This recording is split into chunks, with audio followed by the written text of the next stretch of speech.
Messieurs, dames, bonsoir et bienvenue à ce 61e épisode de Dans les Gradins, ou l'épisode... Carl Hagelin moins 1. OK, ça marche. Carl Hagelin moins... Pour vrai, ça marche. Moins Brent Johnson. Tu l'aimes bien, hein, ton Brent Johnson. Brent Johnson. Ou l'épisode Rick Nash de Dans les Gradins, bien sûr. Mathieu Landry avec vous, accompagné de nul autre que Philippe Giard. L'épisode Raphaël Diaz était un bon deuxième. Raphaël Mais... Diaz. faut lui passer vite. On le renomme. On le renomme? Oui. OK, fait que c'est l'épisode C'est Raphaël l'épisode Diaz. On est bien content avec ça. Clairement. Aujourd'hui, bien sûr, au menu, on se doit de parler de la Coupe Stanley. Finalement, un champion qui a été décerné, Oui. c'est-à-dire, encore une fois, les Panthers de la Floride. On jase de si vraiment les Panthers commencent une dynastie ou non. On en jase à quelques instants, bien sûr. Et côté tennis, malheureusement pour nos Canadiens, ça l'a mal été en ce début de saison de gazon. On en parle un peu plus en détail un peu plus tard. Pas tant que ça. Franchement, Phil. On rentrera dans le vif du sujet plus tard. Ça a mal été au 500, au ATP 500. En simple, en général. Non, ça a mal été au ATP 500. ATP 250. Phil. Alors, À part en double, apparemment, on est bon en double. Non. C'est une demi-finale, Phil. C'est une demi-finale. On en parle plus tard, bien sûr. Sporadique aussi, le segment où on parle d'un sport d'hiver. Et finalement, notre segment favori, nos 3 étoiles de la semaine qui suit. Mais pour rentrer, premièrement, félicitations à Paul Maurice et à personne d'autre dans l'alignement des Panthers de la Floride. Oh, Mais Phil, on n'aime pas les Panthers de la Floride. C'est pas fair. C'est toutes des trous de cul, Phil. Les Panthers de la Floride. Ça joue sale, ça joue en crotté. Je vais te dire la même chose que j'ai dit à mon cher ami Félix. C'est efficace. Les Panthers de la Floride, c'est comme une guenille qui vérifie l'huile de ton daron. Tu sais, ton daron, il y a tout le temps une guenille qui check l'huile. Ben, les Panthers de la Floride, c'est exactement ça que c'est. Mais félicitations. Mais la question se pose. Ouais, c'est une métaphore des plus intéressantes. Sure. C'est la meilleure chose que j'ai pu trouver. Est-ce que les Panthers réinventent une dynastie? Est-ce qu'on est à la même étape? Est-ce qu'ils réinventent une dynastie? Phil, on n'a pas vu une dynastie depuis les Islanders de New York. Selon moi, là, une grande dynastie des années 80, début des années 80. OK. Si on parle de... C'est là où je m'en vais. Je veux pas dire les Red Wings de Détroit des fins années 90. Je veux pas dire l'Avalanche du même temps. Moi, ma règle avec une dynastie, c'est 3 coupes. De suite. Dans l'espace de comme... Dans 3 coupes avec le même core ou la même structure d'équipe. Fait que le plus récent, ça serait les Hawks, sûrement. Ouais. Donc, OK. Ben, en fait, les Pingouins, parce que 2009. Ça compte, parce que c'était... 2009 à 2017? Oui. Ça n'est pas une dynastie. Pour moi, c'est 3 coupes dans l'espace de 10 ans. Donc, les Pingouins, ça compte. Les Hawks, ça compte. Ben, je vais encore plus rentrer ça. Je pense que qu'est-ce qu'on voit des Panthers, c'est meilleur que qu'est-ce qu'on voit avec les Pingouins. Je pense que c'est plus dominant. Je pense que oui aussi. Côté dominant, je pense qu'on n'a pas vu ça depuis justement les Islanders du début des années 80, voire même les Oilers, possiblement des milieux des années 80. Ouais, les Panthers, pour moi, s'en vont peut-être comme, non seulement pour une dynastie, mais une suprématie. Là. C'est comme... OK, on est là. Pour moi, là, ils vont être vraiment là, comme au sommet là, du hockey. Ouais, du hockey. Je pense que c'est ils vont gravir vraiment là, à des hauteurs qu'on n'a pas vues très souvent. Puis ça, c'est parce que j'analyse en regardant ce qu'il y a autour, puis je me dis, est-ce qu'il y a quelqu'un qui peut confronter cette équipe-là présentement? Puis je suis comme, peut-être dans quelques années. Maintenant, là... Non, je pense pas que c'est une question non plus. C'est pas une équipe de saison régulière, mais bizarrement en série, ça va bien. Et donc, on est d'accord pour dire que ça va être une dynastie, mais j'ai fait mes recherches, Phil, et je savais pas à quel point il faut donner beaucoup de crédit au directeur général des Panthers. Je vais te les citer. Ces contrats-là, Phil, à ces joueurs-là, c'est lamentable.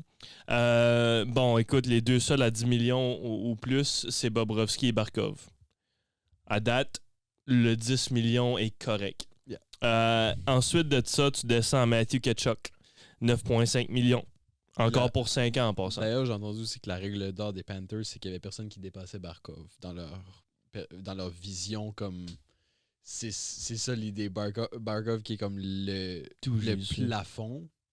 Comme c'était ça la vision, mais comme écoute, il y a certainement des joueurs là, qui pourraient argumenter pour avoir encore plus que ça. Je suis absolument d'accord, mais comme j'aime l'idée. S'ils peuvent garder tout le monde en dessous de Barkov, c'est phénoménal. Je veux dire, c'est... Moi, je vais te dire que malheureusement, il n'y aura pas personne au-dessus de Barkov parce que tout le monde est signé à 5 ans ou plus. C'est ça. Tous les gros gars. Barkov, il reste 5 ans. Ouais, Tkachuk, il reste 5 ans. Reinhardt, il reste 7 ans à 8,6. Forsling, 7 ans. Hein? Forsling, 7 ans. Forsling, là. Jones, 5 ans. Forsling, il fait 5,75. Mm-hmm. Pour 7 ans! C'est dégueulasse! Verhaeghe, 8 ans. Oh my god. Ouais, Verhaeghe vient de signer, il reste 8 ans à 7 millions. C'est une joke! C'est une joke. Anton Lundell, il a 23 ans, il reste 5 ans à 5 millions. C'est vraiment ça, là. Barkov et le plafond à 10 millions. C'est dégueulasse! C'est ridicule. Et tout, Louis Tarinen, il reste 2 ans à 3 millions. Yeah. Les seuls qui vont falloir signer, c'est Sam Bennett. Et ils savaient pas, Marchand, ils n'ont pas, sûrement pas obligé de le signer. Mais Sam Bennett en Floride, comment il va vraiment demander? Je pense pas que ça va être l'enfer. Marchand, pour moi, c'était un peu la situation Giroux, là, un peu. On a amené Giroux du côté des Panthers il y a quelques années. Puis on savait un peu que ça allait être là, une histoire de courte durée. Je pense qu'avec Marchand, c'était ça le plan du départ. Parce qu'ils savent là, vraisemblablement qu'ils pourront pas le garder, à moins que Marchand décide vraiment de se sacrifier pour l'équipe. Là. Mais ça m'étonnerait que ça arrive. Là. Il a 37 ans. Combien d'argent qu'il va demander? C'est ça. Mais comme il s'en va vers la retraite, il veut probablement maximiser ses revenus jusque-là. Mais je pense que ça les laisse avec comme 19 millions pour 4 joueurs qui sont Bennett, Marchand, Ekblad. Il y a 19 millions, oui. Puis. Il y a des bons joueurs. Il y a No Shake qui sont là-dedans. Mon Dieu, si je le regarde, je vais te faire tout de suite. Là, je peux te le dire. Ouais. Cette année, t'as Bennett, Thomas No Shake, Maki Samoskevich. Voilà. Qui est un RFA d'ailleurs. Fait que je pense pas que ça va changer grand-chose. Il va probablement juste signer un minimum ou juste au-dessus d'un minimum pour 1 an. Pour encore être un autre RFA l'année prochaine. Samoskevich, comme. Il a joué un rôle assez effacé cette année quand même. Mais comme en réalité, c'est un gars qui peut pour moi être un membre d'un middle six. Là. Ouais. Je suis d'accord. C'est un bon joueur. C'est un bon joueur. Ce 4e trio-là était incroyable. Ouais. Surtout Jonah Gadjevich, qui d'ailleurs fait 775 000 cette année. C'est stupide. Nate Schmidt. Okay. Et aussi quelqu'un qui a besoin d'un contrat. Oui, besoin d'un contrat. À 33 ans. Nate Schmidt, 875 000, je pense, cette année. Il fait quoi, 6 points 12 points en série. En finale. 12 points en série. Je veux dire. Yeah. Puis 5, où il y a quelque chose. Il y avait 5 points en finale. Ouais, 5 passes. Puis 3, il y a une statistique comme 3 matchs consécutifs avec une passe. Puis comme les noms à côté de lui, c'était comme Paul Coffey. Il y en a pas beaucoup. 33 ans, t'as encore. C'est pas vieux. Il te reste encore d'une coupelle d'années. Puis il n'est pas habitué à un gros contrat. Réalistiquement, il demande quoi, 2 millions pour regagner? C'est Nate Schmidt. Oui, c'est un gars aussi qui cherchait à comme relancer sa carrière. Right. Puis, il voulait gagner, clairement. Ouais, il était à bonne place. Il l'a fait haut la main, là, vraiment 12 points en série pour lui. C'est incroyable. Je pense en saison, là, c'est à peine s'il avait marqué ça. Là. Fait que ça a été vraiment un pari gagnant là, pour les Panthers aussi. Puis ça prenait ça. Ça prenait des gars comme ça qui a de la profondeur qui allaient justement venir contribuer. Puis c'est ça qui a fait mal aux Oilers puis aux autres avant aussi. Donc, OK, gars. Si t'es les Panthers, là, il te reste 1 an Bobrovsky. Mais Bobrovsky, de toute façon, il reste 1 an à sa carrière, so whatever. Ouais. Marchand, 37 ans. Il a 34, là. Bob a 36. Il a 36? Ouais. OK. Ouais. OK. Il est quand même assez vieux. Il était plus jeune. Il est quand même assez vieux, mais gars, il te reste à signer cette année. 38 peut-être. Comme je pourrais le voir signer comme une extension d'1 an. Pour 1 an, ouais, mais pas mal moins que 10 millions, sûrement. Là. Ça devrait. Ça devrait, puis là, ça te donne encore plus là, chaque gars. C'est ça, c'est pour moi vraiment Bobrovsky comme le plus gros point d'interrogation pour une éventuelle dynastie des Panthers, ça sera Bob devant le filet. Ça sera, j'ai checké. Qui va remplir ce vide-là éventuellement. Checké aussi en 2026-2027 les agents libres dans le filet. C'est pas fort. Hein? Non. T'as Bob, t'as Carey Price. I guess. T'as Thatcher Demko. Ouais. Puis t'as Spencer Knight. OK. Ça, c'est. Knight qui revient. Ça serait drôle. J'y ai pensé, ça serait vraiment drôle. Retrouve Seth Jones, ben là, il va être avec. Mais, gare, là, l'année prochaine, tu signes Sam Bennett. Je garantis que s'il reste en Floride, Sam Bennett ne demande pas plus que genre 6,5. Il y aurait eu 8 à 9 dans n'importe quelle autre équipe.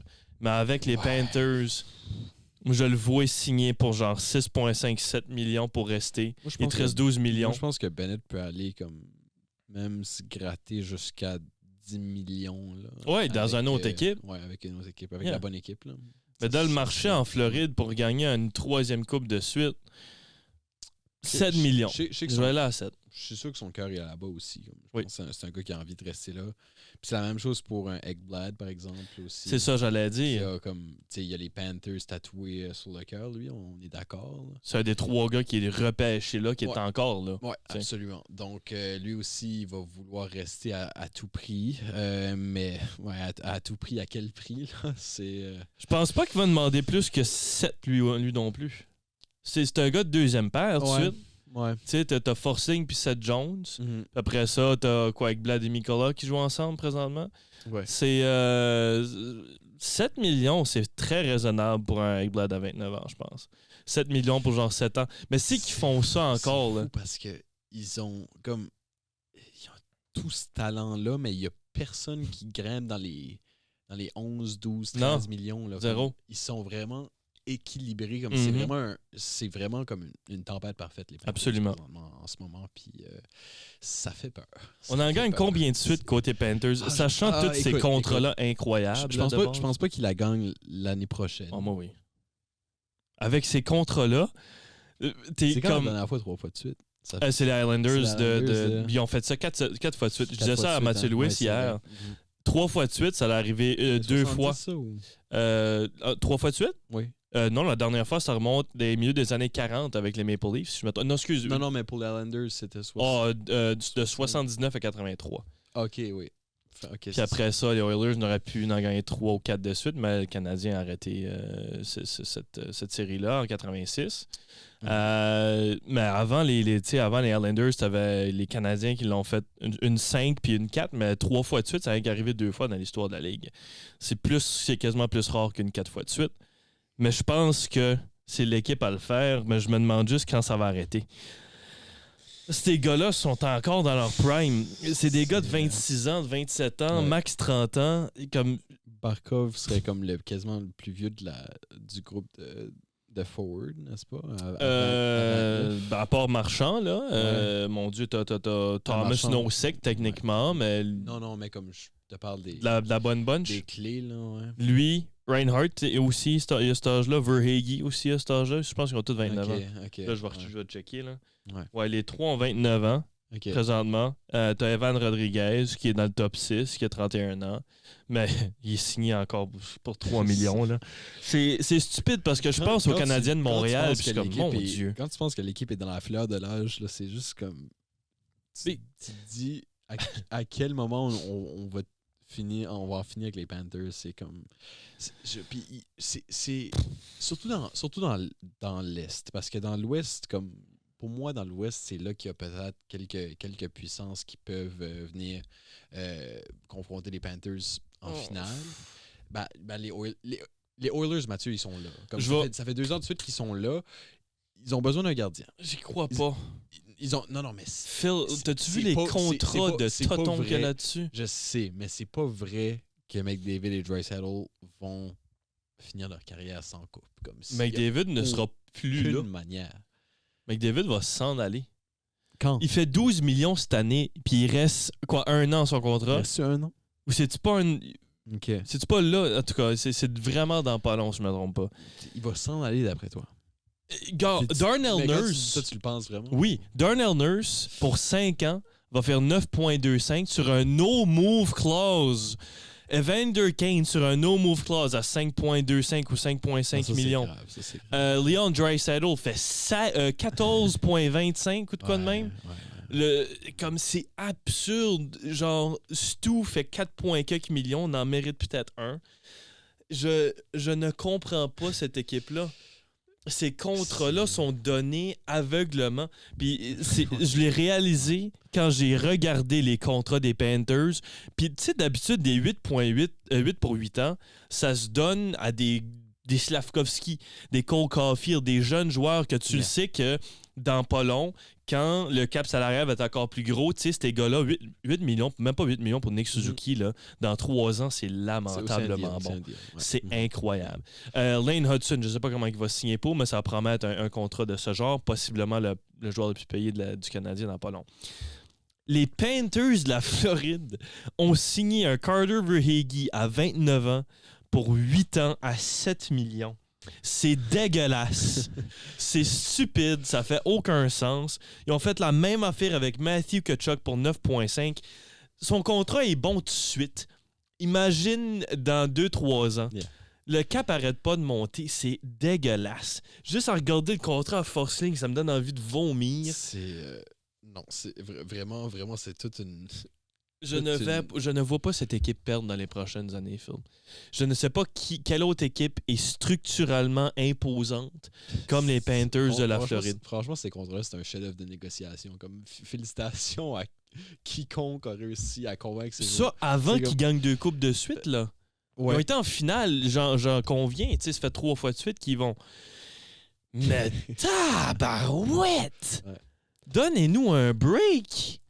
On dirait comme on a l'impression que l'équipe a fleecé tous les joueurs comme c'est comme. Le marché doit être incroyable. Ah, ils s'enclarent bien, c'est fou. Je ne comprends pas. Écoute, la question se pose quand même parce que moi je vois pas personne les battre. Pour moi, les Oilers sont quand même là. Ils ont juste besoin d'un meilleur gardien, mais le problème c'est que comme actuellement le marché est juste pas là pour les gardiens. C'est comme. Non.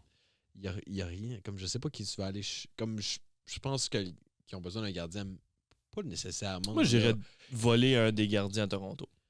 Ouais, oui, parce que Joe Wall ou un Anthony Stolarz. Oui, ils ont besoin d'un gardien marginalement meilleur, comme pas. Je pense qu'ils peuvent gagner. Ils n'ont pas besoin d'un Carey Price pour gagner. Prime Carey Price pour gagner. Ils ont juste besoin d'un gars qui fait la job. Comme.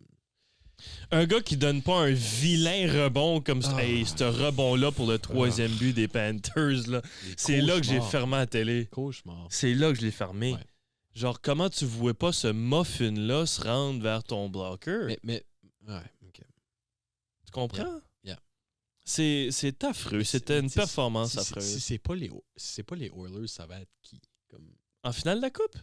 Ouais. Dans l'Ouest? Ben non, mais si c'est pas les Oilers qui vont battre les Panthers, ce sera qui? C'est ça, j'allais te demander. C'est ça le... Je le sais pas. C'est ça mon problème aussi. Je le sais pas. La prochaine équipe... J'arrive pas à entrevoir même la possibilité d'une équipe qui... Parce que garde, là... Non, Martin Necas a besoin d'argent. C'est pas le Colorado qui va y donner. Ils ont déjà tout donné à 3 gars. Winnipeg ne gagne rien. Connor Hellebuck, c'est Stuart Skinner en série. Comme, qui va même battre cette équipe-là? Il n'y a pas personne qui bat cette équipe-là, Phil. Dans l'Est, oublie ça. C'est ça. Comme je regarde en premier du côté de l'Ouest parce que c'est là pour moi qu'il y a les meilleurs espoirs. Absolument. Mais dans l'Est, c'est que les équipes qui pourraient le faire sont juste pas encore rendues là dans leur cheminement. Donne-nous 3 ans. Les Canadiens. Oui. Les Sénateurs, peut-être. Ouais, c'est qu'ils se développent un petit pool. Les Devils, peut-être. Ben, ils viennent de se débarrasser d'Eric Hall, là, qui était un énorme contrat de 5 millions pour absolument rien. Yeah. Fait que peut-être qu'ils essayent de se trouver quelque chose. Jack Hughes en santé, peut-être. Ce qui arrive tellement jamais les pauvres. Ouais. Tu sais, Mark Strom était incroyable en série. Oui. Rien à reprocher. Ils ont tombé contre une équipe des Kings qui était juste bonne, mais il y avait besoin... Si les Devils avaient cet appui-là offensif, cette série-là n'était pas finie, là. Mm-hmm. Malheureusement. Les 15... Excuse-moi, Phil, mais les 15 ne se rendront jamais, là. Tampa Bay, on est sur le déclin. Oui, Tampa Bay, c'est un énorme déclin. Ça va pas changer. Les Leafs, c'est Marner Kit. Les Leafs, il faut que ça change. Marner s'en va. J'espère. Ouais. Oh my God, Marner à Edmonton. Oh my God. Marner en Floride. Hey, ils pourraient, ils ont le cap Phil. Ils ont pas le cap. Ben oui, t'échanges quelqu'un, tu peux le faire. Non. Là, j'essaie de... Ah, never mind, Faut pas dire des atrocités comme ça. Là. Non, mais là, je peux même pas regarder à ça. Genre, Seth Jones fait 7 millions. Leur meilleur défenseur fait 5,25. C'est les Caps! Non, il n'y a personne dans l'Est. Il y avait, pour moi, l'équipe qui était la plus proche. C'était les Stars de Dallas? Non, pour moi, l'équipe qui était la plus proche. Puis, ben là, bizarrement, on est en reconstruction complète. Pour moi, c'était les Rangers. Right. Puis. C'est bizarre qu'ils sont en reconstruction, cette équipe-là. Tout ça vient de s'envoler. Puis, pour moi, c'était vraiment l'équipe qui avait. Bizarrement, c'était l'équipe qui avait la meilleure chance de contester les. Tu te souviens-tu, genre, des premiers épisodes de Dans les Gradins ensemble où on disait que les Rangers allaient gagner la Coupe Stanley? Ah oui. Puis ça, c'était 2 saisons passées. Comme faire, là. J'y croyais tellement. Qu'est-ce qui s'est passé entre-temps? C'est comme... C'est inexplicable. C'est qu'est-ce qui s'est passé avec les Rangers. Puis je crois fermement que c'était cette équipe-là qui avait le meilleur potentiel pour peut-être arracher des victoires en série aux Panthers. Ouais. Mais elles sont plus là. Fait que dans l'Est, pour moi, c'est ça. T'as quelques équipes qui sont sur la pente ascendante, mais qui sont un peu trop loin pour le moment. Peut-être dans quelques années. Puis t'as quelques équipes qui sont justement au moment où leur fenêtre se ferme. Fait que les Panthers ont comme trouvé une espèce d'accalmie dans tout ça. Puis ils vont juste trôner au sommet pendant les 5 prochaines années.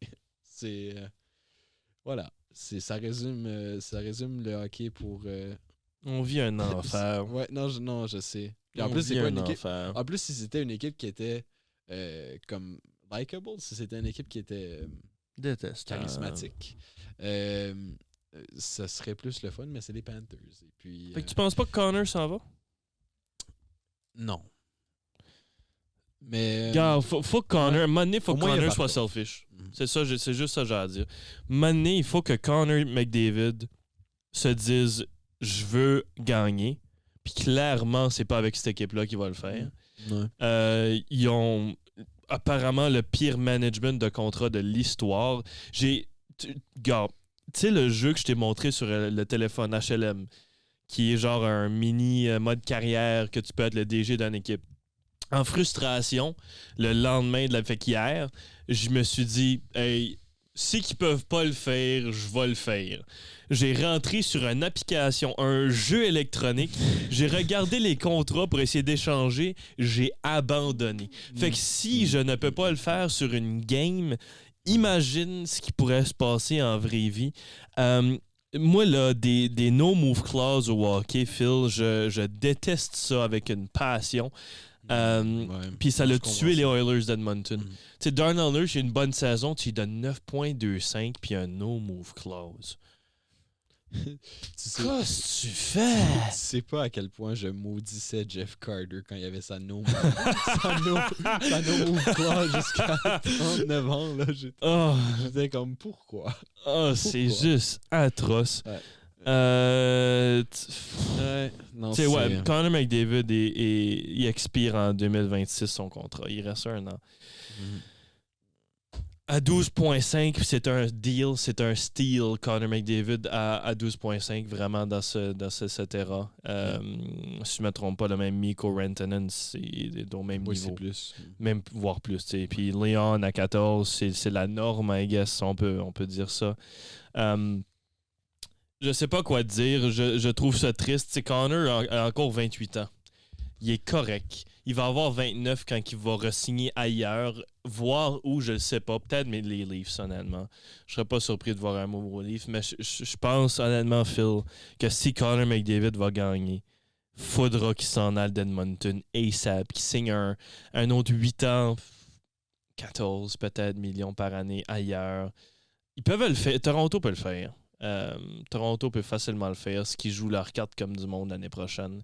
Ils peuvent être tranquilles cette année, garder Willie Nye, garder, si Mitch s'en va, garder Austin Matthews, amener Connor. Comme il y a quelque chose qui peut se passer avec Toronto. Je suis juste tellement comme... Faudrait qu'il y aille aux Kings. Comme ça, ce serait comme la deuxième fois qu'un... Oh. Ce serait le repeat, là. Si ça la donne de même, ça veut dire qu'on aura une finale Canadien-Kings 3 ans après qu'il arrive là, puis le Canadien l'emporte. Ce qui est légitime, pareil, parce que dans 3 ans, le CH va pouvoir être en contention pour la Coupe. L'histoire se répète. Mais là, vraiment pour finir un peu ce débat-là, qui sera l'équipe à battre les Panthers selon toi? Puis là, je sais que tout de suite tu dis que c'est impossible. Les Hurricanes? non, c'est des jokes. C'est des jokes. Mais... Que ce soit dans l'Est ou dans l'Ouest. Je m'en fous s'ils finissent en première ronde, juste une équipe qui va pouvoir les déloger. Comme honnêtement, je pense que je mettrais mon... Dans l'Est, je mettrais mon argent sur les Devils. Oh, wow. Ouais. OK. Comme futur immédiat, je mettrais mon argent sur les Devils. OK. My God, wow. C'est intéressant, ça.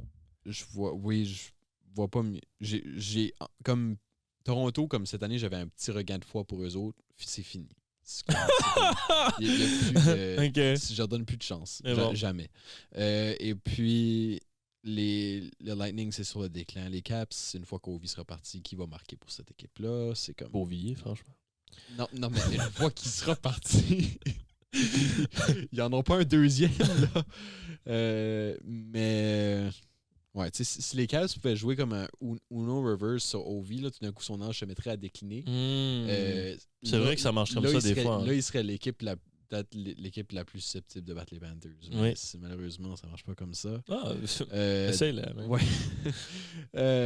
Non, c'est ça. Puis dans l'Ouest, c'est encore les Oilers pour moi s'ils peuvent mieux jouer leurs cartes, là, s'ils peuvent un peu rebrasser tout ça puis aller chercher somehow un gardien qui fait le travail.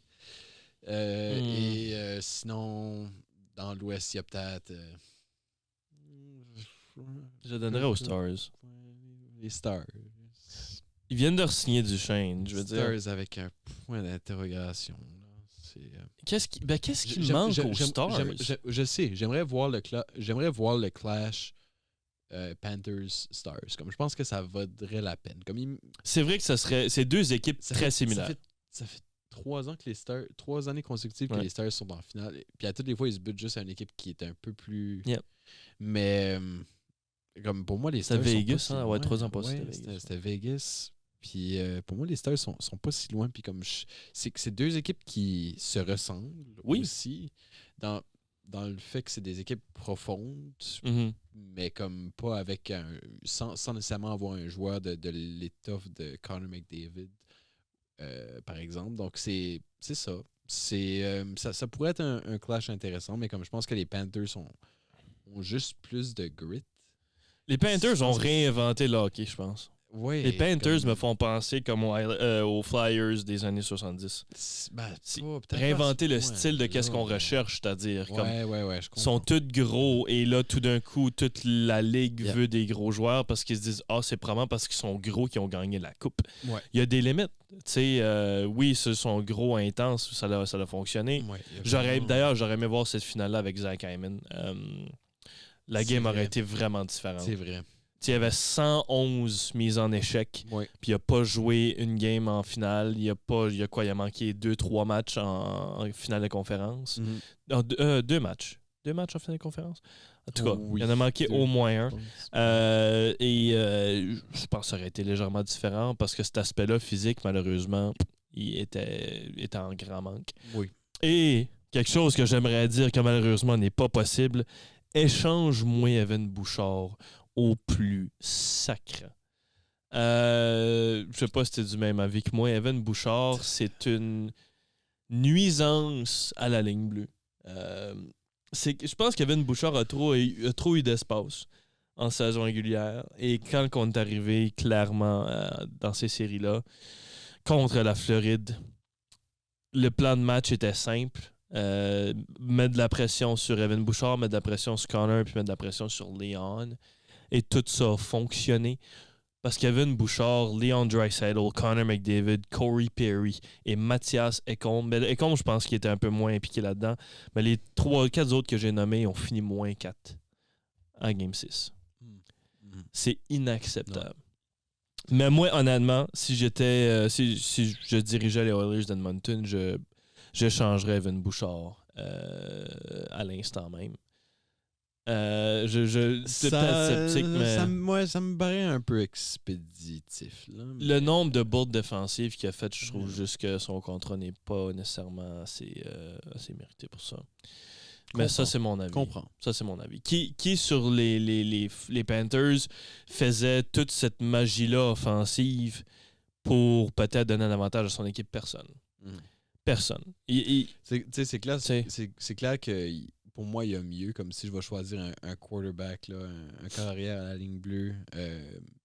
Déjà, je regarde du côté de leurs adversaires en finale. C'est sûr que je préférais un Seth Jones. Il fait rien de fancy, Seth Jones. Non, je sais, mais il est bon. Il est juste bon. Puis il est là quand ça compte. Et puis, c'est clair que Bouchard, je suis un peu d'accord avec toi. Comme il y a sûrement des meilleures options, mais est-ce que tu peux trouver un bon fit, quelque chose qui serait une bonne insertion dans cet alignement-là. Qui coûte pas mal moins cher. Qui coûte moins cher. Ça se fait. Comme moi, il y a sûrement lieu de regarder ces options. Mais je pense pas que c'est... Pour moi, c'est pas nécessairement comme là que je commencerais. OK. Ouais. Il n'y a pas de place à commencer avec cette équipe-là, c'est ça le problème. À part, il y a Skinner. C'est vrai que c'est compliqué. Mais je te dis, l'élément contractuel est tellement important, puis malheureusement, c'est juste triste. Il y a comme vraiment un jeu qui doit se faire du côté des Panthers. Là. C'est comme des manœuvres là, qui seront... des Oilers. Comme ça va être... on manœuvre avec des marges qui sont très minimes, et puis c'est comme... Ça va être tout un travail de réorganiser cette équipe-là, puis de la rendre comme structurellement intègre, comme les Panthers le sont. Ça sera impossible, même, j'aimerais dire. Ça. Comme niveau, vraiment niveau cap, là, c'est toujours ça qui est difficile aussi. Comme tu sais, les Pingouins ont été longtemps dans cette même situation-là où ils avaient des joueurs qui étaient payés très cher. Et puis ça fait toujours en sorte que ça rend l'agencement plus compliqué pour le reste de la formation. Il faut faire des compromis, il faut trouver des fits, il faut trouver des joueurs qui sont prêts peut-être à prendre des petites cotes, puis qui veulent se prouver, se faire valoir. Puis ça, souvent c'est une question d'opportunité, c'est une question de qu'est-ce qui se présente dans l'instant. Puis les Pingouins ont été bons à le faire, comme quand je pense aux 2 dernières coupes, ils ont été chercher des joueurs de profondeur qui étaient justement comme en cas d'une opportunité, comme Bonino, Hagelin, Kessel, ces gars-là, qui cherchaient là, comme un nouveau départ. C'est souvent ça qu'il faut que tu fasses. Il faut que tu ailles trouver des joueurs motivés qui ont quelque chose à prouver. Puis à ce moment-là, tu peux leur dire, OK, ben regarde, tu vas commencer ici, tu vas commencer un peu plus près du plancher. Ouais. Puis après ça, s'ils peuvent se prouver, ben des fois, c'est là qu'on va créer cette magie-là qui fait en sorte qu'on a juste assez d'espace, qu'on garde les salaires plus ou moins raisonnables, respectables. Puis ça permet justement à ces gars-là qui en demandent beaucoup plus, puis avec raison. Mais les Pingouins aussi étaient grandement aidés par le fait que Crosby demandait seulement 8,7 millions. Les Oilers, c'est pire. Parce que t'as Connor et t'as Leon qui en prennent vraiment une énorme proportion. Connor pourrait facilement il pourrait en prendre plus aussi. Mais c'est ça reste que c'est un peu la même situation, mais je pense que du côté des Oilers, comme ça reste que c'est un peu plus difficile à... je suis d'accord. Plus difficile à organiser. Fait que finalité de ça, je pense que l'équipe qui va battre, personnellement, l'équipe qui va battre les Panthers, ce sera... Honnêtement, je regarde tout de suite un 4-peat pour la première fois depuis des lunes. C'est à ça que je regarde. Et donc, dans 2 ans d'ici, une équipe comme le Canadien de Montréal et où... Est-ce que tu crois à ça, toi, que quand une équipe gagne, elle devient encore plus assoiffée de victoire? Comme, est-ce que tu penses... Non, mais... Non, ben... Oh, la question, toi. Non, ben, pas nécessairement.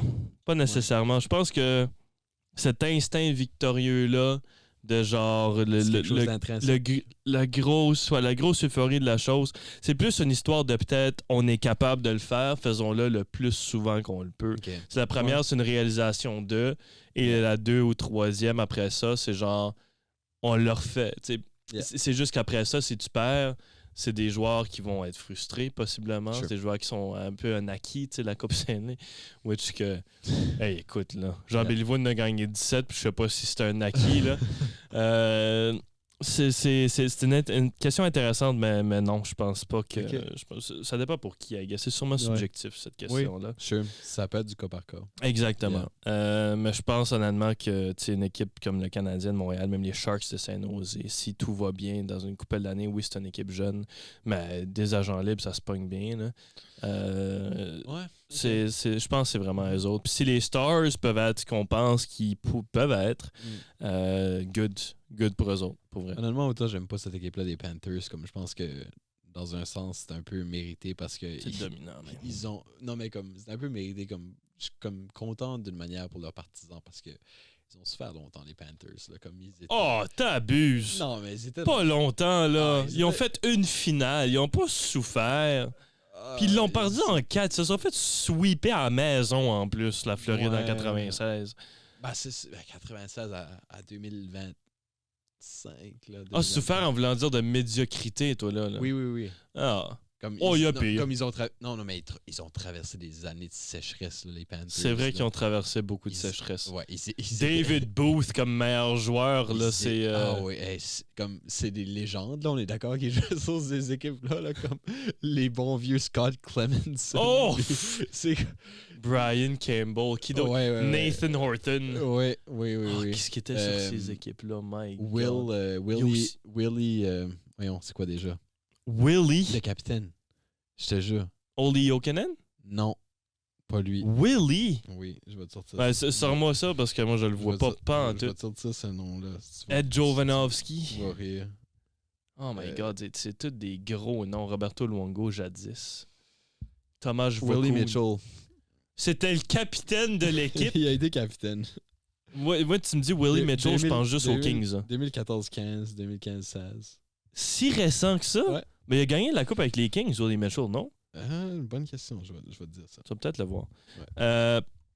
OK. Non, ben, si tu le dis de même, OK, sure, mais je pense que les Leafs ont largement plus souffert que ça. Même que...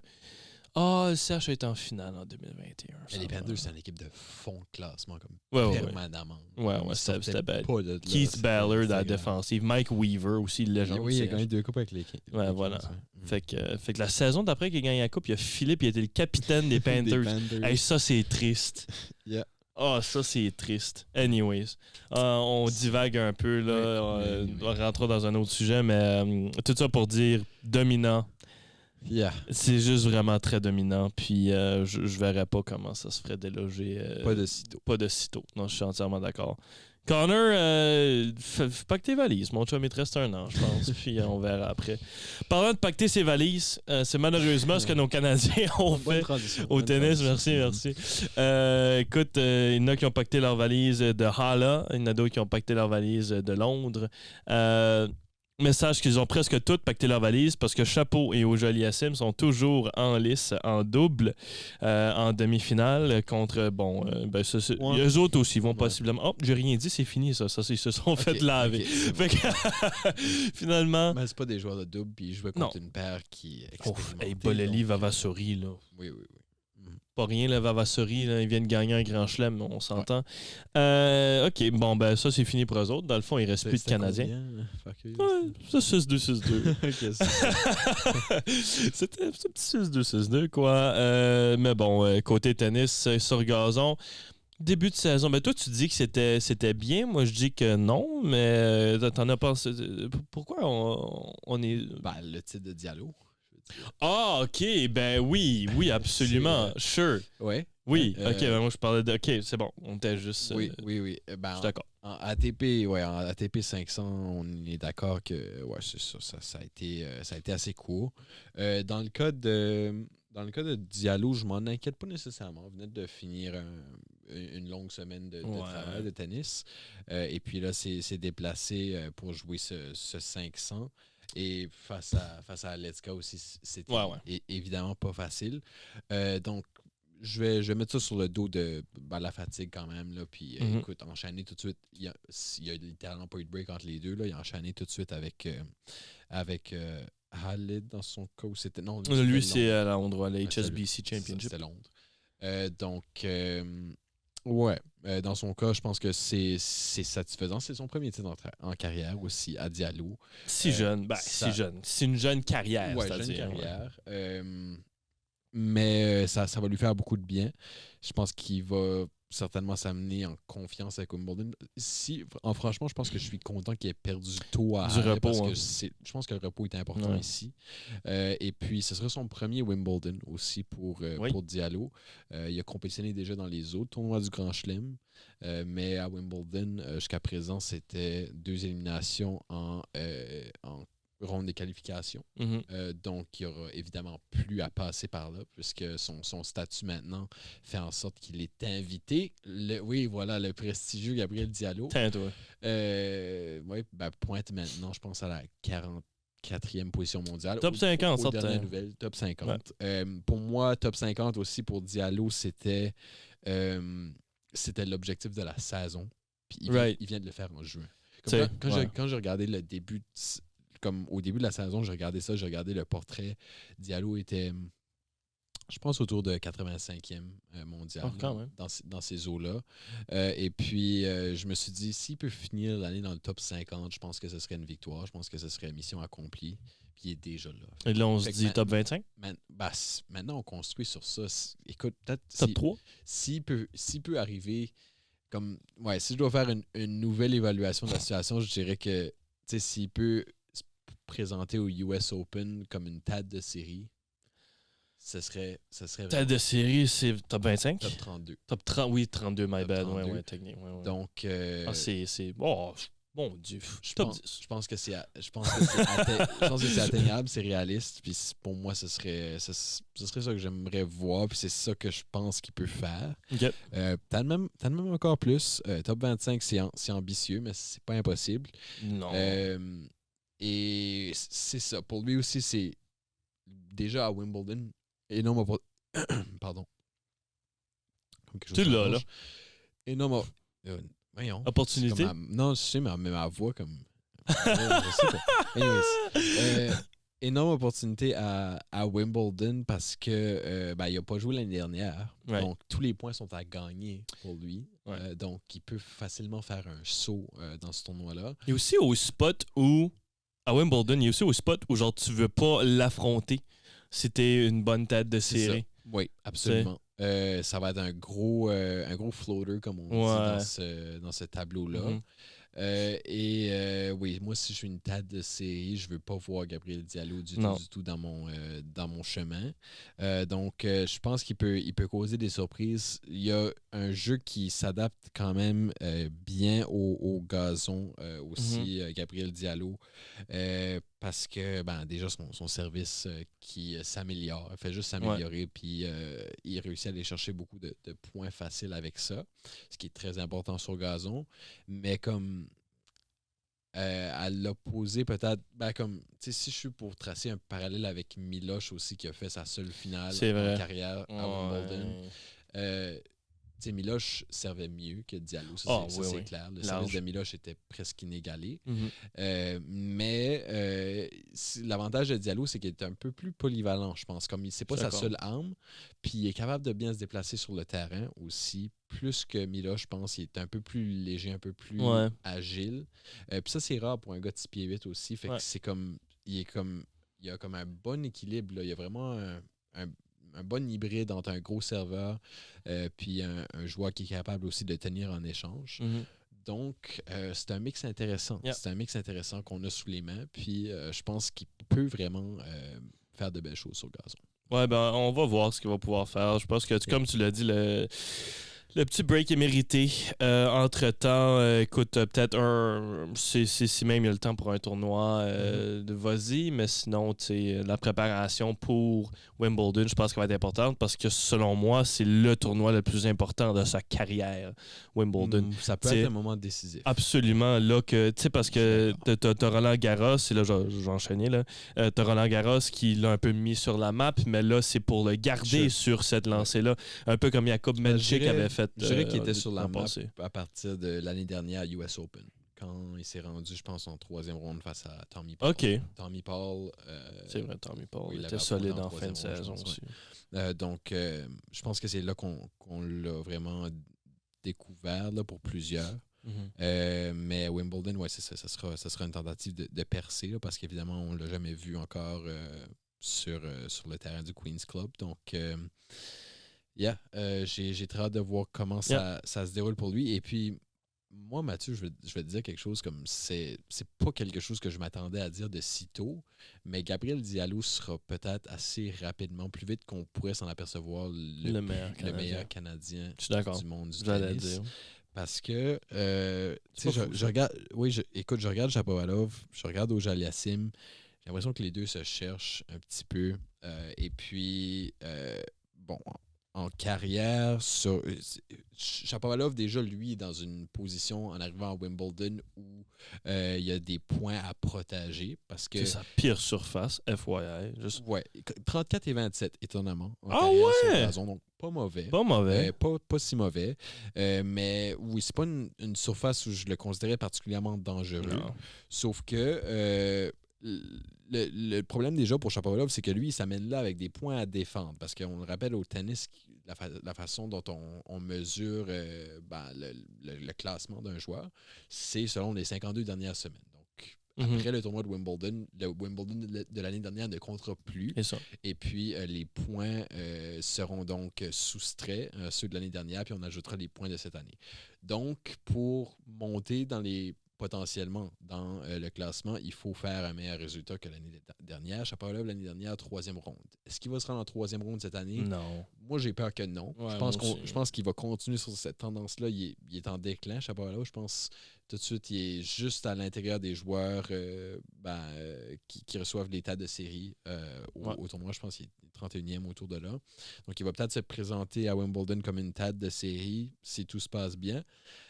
Donc, si c'est ça, au moins, il y aura l'avantage d'avoir un tableau respectable. Ça peut l'aider un peu. Mais j'ai très peur qu'il ne se rende pas en 3e ronde, qu'il perde des points, continue de reculer. Auger-Aliassime, 3 derniers tournois. Shapovalov, en passant, il n'y a pas si longtemps.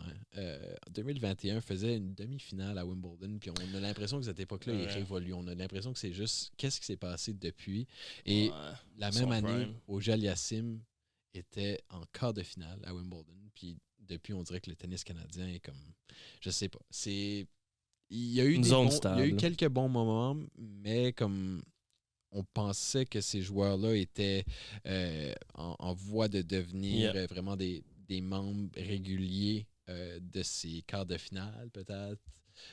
Et puis finalement, ça n'a pas nécessairement passé comme on aurait voulu. Puis Auger-Aliassime, lui, les 3 derniers Wimbledon, défaite en première ronde. Kokkinakis l'année dernière en 5. Michael Moe l'année précédente en 4. Mike Moe.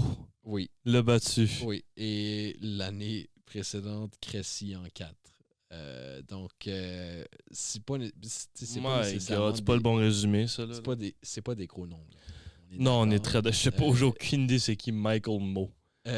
En passant. Michael Moe, c'est Michael Moe. C'est bon. Je sais pas ce qu'il fait présentement. Là, T'es en train de compter des petits billets à la caisse. Non.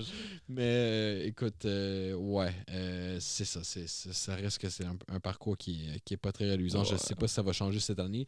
Mais pour lui, la bonne nouvelle, c'est que à cause de son résultat l'année dernière, il y a possibilité justement d'aller gagner des points au classement si on peut se rendre en 2e ronde, 3e, 4e, etc. Mais c'est ça.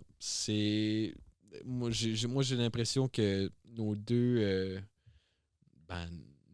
deux... Canadiens. Oui, non, mais ceux qu'on pensait être nos deux espoirs là, au Jaliassim et Chapovalov, tout d'un coup, j'ai plus trop envie d'y croire. Et puis, je pense que Diallo est peut-être là pour ravir justement le rang de premier Canadien. Je sais pas pour combien de temps. Parce que s'il fait comme les autres, ça sera pas longtemps. Ouais. Ça va avec ça va avec les hommes comme les femmes. Hein. Ce qui se passe avec le Canada. Ça a été la même chose avec Fernandez, ça a été la même chose avec Bouchard, ça a été la même chose avec Andreescu. Eugénie, ouais, tu l'as dit, Bouchard, l'enfer. Tout ça. Tout ça. Donc, je sais pas. C'est difficile de rester. Peut-être écrit dans le contrat. Hein. Ouais, il faut croire que c'est quand le monde pense que t'es trop bon, sois mauvais. Mais c'est ça. C'est comme faut croire que c'est difficile aussi de rester comme à un niveau stable au tennis aussi parce que c'est un sport où c'est en grande partie mental, c'est le tennis. Et puis, tout d'un coup, quand la pression arrive, puis quand il y a des attentes qui viennent naturellement, ça devient plus compliqué. Puis, c'est pas tous les joueurs qui ont le mental pour rester au sommet très longtemps. Non, je suis entièrement d'accord. C'est la réalité de la chose. La réalité de la chose. Yeah. Peut-être qu'un moment donné, on va voir un de ces noms-là, vu qu'ils sont tellement dans une pente descendante, dans un sport d'hiver. Parce que c'est ça qu'on parle de présentement. Peut-être qu'on va les voir dans une compétition de ski ou de ping-pong, peu importe. Eugénie est déjà rendu au pickleball. Techniquement, ça serait dans nos sports d'hiver. Mais nous, on rentre dans notre segment sporadique où on vous parle d'un sport ailleurs que le 5 qu'on parle de trop souvent. Phil, Michael Kingsbury. J'en reparle. En plein été. Pas parce qu'il a skié. Okay. Michael Kingsbury a maintenant été donné l'Ordre national. C'est un chevalier du Québec. Ah bon? Et, regarde, tu te dis pourquoi Michael Kingsbury... Non. Michael Kingsbury, dans sa carrière, et là, on s'entend, juste arrivé au début de sa trentaine, là, 142 podiums, 99 victoires. C'est fou, ce pourcentage d'efficacité-là. 29 globes de cristal en Coupe du Monde. Michael Kingsbury, c'est, selon plusieurs, le GOAT de sa discipline. Et, un modèle d'excellence. Pas assez parlé d'eux souvent quand ça vient aux chèvres du sport en général. Parce qu'il mérite au moins d'être mentionné. J'en ai déjà parlé d'ailleurs dans un épisode de Dans les Gradins jadis. Et sache que cette nomination-là à l'Ordre national, c'est 1200 membres quand même qui y font partie. Mais Kingsbury est dans l'élite parce qu'il est à côté de Maurice Richard, Guy Lafleur et même plus récemment M. Laurent Duvernay-Tardy comme étant dans les plus jeunes qui l'ont remporté. Tardy, toi? Ouais. Ok, c'est bon. C'est de même qu'on est censé le prononcer aussi. C'est pas tardif, Phil. Arrête-moi ça. Il n'y a pas personne qui va dire tardif. T'es une personne qui va dire tardif. Ouais. Oh, God, Phil.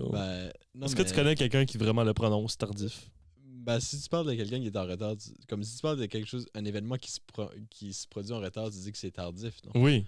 OK. Un événement tardif. C'est pas la même chose pour le... Non, c'est tardi. OK. C'est tardi. J'aime bien ta tentative. En plus, je connais des tardifs. Des tardis, Phil. C'est des tardis. Ils se disent eux-mêmes tardis, mais moi, j'aime bien dire tardis. C'est drôle, c'est comique. De ton côté, ton sport d'hiver? Ouais, écoute, je vais parler de quelqu'un qui est pas du tout tardif, Mathieu. C'est encore plus drôle parce que je sais de quoi tu parles. Oh God. J'y vais avec Usain Bolt. Non, faut que je te la donne. T'as pas pris c'est bon.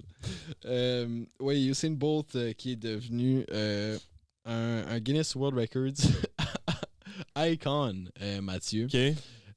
Oui, c'est un palier de reconnaissance là, à l'intérieur des Guinness World Records où on peut devenir un icon. Donc, c'est remis à des gens selon leur description de la chose là, que j'ai trouvée sur le site. C'est une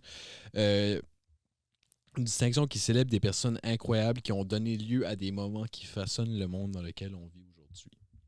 Donc, voilà, c'est un peu l'explication de quoi ça le rapport au icon. Guinness? Et non, mais le livre des records de Guinness, on est d'accord que ça rassemble des personnes incroyables. C'est des... Oui. Donc, l'idée, c'est comme une espèce de classe VIP dans le livre OK. record Guinness. C'est que son record de sprint, j'assume, son 9.51. Oui, c'est pour tous ses accomplissements. C'est pour souligner tous ses accomplissements OK. en carrière. Cool, on les laisse. Et puis, ça inclut des noms comme... c'est pas que le sport, hein. Malala Yousafzai, par exemple. Neil Armstrong. Et puis Elton John, par exemple. OK, intéressant comme clause de nom. Hein. Oui. Donc, dans le cas de Malala Yousafzai, c'est bien sûr pour comme du travail humanitaire, si on peut le dire. Armstrong, on sait, est allé sur la Lune. Et puis, Elton John dans la musique. Donc, ça peut être un peu de tout. Je pense que parmi les intronisés cette année, il y avait Taylor Swift aussi qui était là. Oh my God, OK. Donc, c'est des gens extraordinaires comme ça qui s'y retrouvent. Et puis, dans le cas de Bolt, je pense que c'est une distinction qui est amplement méritée aussi pour rappeler un petit peu ses exploits. 3 fois 3 médailles d'or dans les Olympiques consécutifs. C'est comme, ça a commencé en 2008, il a tout raflé, les médailles, le 100, le 200 et puis le par équipe. Et la même chose à Londres après, à Pékin. Non, c'était pas Pékin, c'était Rio. 2016, c'était Rio, n'est-ce pas? Oui. Parce que 18, c'est pas Pyeongchang. Ouais, je pense que c'est ça. En tout cas, c'est ridicule. Et puis, il y a encore les records aussi pour, entre autres, le 100 mètres, le 150 mètres, le 200 mètres. Donc, c'est un individu qui a repoussé les limites de son sport. Puis, en plus, là, de mener d'autres projets aussi. Apparemment que c'est un producteur de musique aussi, Usain Bolt, un écrivain. Donc, un homme de divers talents, mais surtout reconnu pour ses prouesses sur la piste d'athlétisme, on est d'accord. Donc, un icon, un Guinness World Record icon. Bon pour lui. Oui. Cool. Voilà. Bon pour lui. Et bon, j'en reviens juste pas encore. T'as dit qu'il était pas tardif. C'était quand même vraiment cool. Nos 3 étoiles de la semaine, Phil, finalement, pour terminer ce 61e épisode en beauté. Vas-y donc, rapido presto. Oui, je te commence ça avec un duo des Blue Jays, Bo Bichette et Addison Barger, qui ont fait quelque chose d'assez rare quand même en y allant de 2 coups de circuit consécutifs en 9e manche pour ravir la victoire. Donc, back-to-back, c'est assez électrisant. C'est très électrisant. Un petit home run, l'autre d'après qui arrive. Back-to-back, walk it off. C'était le fun à regarder quand même. Puis les Blue Jays vont bien. Donc, j'aime les souligner quand ça va bien, sinon, j'en parle pas. C'est ça ma relation avec les Blue Jays. Parler des Royals, par exemple, pas longtemps passé, mais ça, on en oui, c'est ça. Et deuxième, j'y vais avec, malgré... c'est un peu à contre-cœur, mais je vais avec Sam Bennett pour avoir remporté quand même le Conn Smythe. Et puis, c'est sûr qu'on ne parlera pas de hockey pour très longtemps encore. Donc, non, t'as raison. Je me dis, il faut souligner ça quand même. Et j'y vais avec quelque chose qui est beaucoup plus près de mon cœur maintenant pour la première position, Gabriel Diallo, qui a remporté donc son premier 250 sur le tour. Donc, c'est énorme pour lui. Et je pense que c'est un signe de bonnes choses à venir. Oui. Pour une des rares fois, Phil, notre top 3 est loin d'être similaire. OK. 3e position, j'ai Kim Antonelli. Premier podium à vie pour la recrue de Mercedes. Je me suis dit, il mérite ça. 2e, Sven Andrighetto, qui vient tout juste de gagner le joueur IIHF de l'année avec 37% des voix. Quand même impressionnant pour le Suisse. Ouais. Et en première position, j'ai l'organisation complète des Panthers de la Floride pour avoir gagné la Coupe.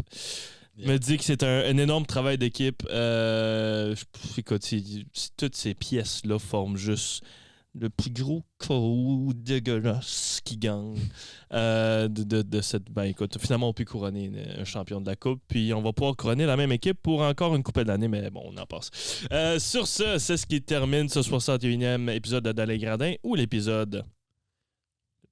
Shoot, Raphaël Diaz. Raphaël Diaz. Je rappelle que vous pouvez tout réécouter, là, ces épisodes version audio, Apple Podcast, Spotify ou peu importe la plateforme que vous voulez. Et bien sûr, à l'antenne de Rogers TV, chaque jour de la semaine, que ce soit au Canal 9, au Canal 10 ou peu importe, vous voulez l'écouter dans la province. Et sur ce, on se dit bon match!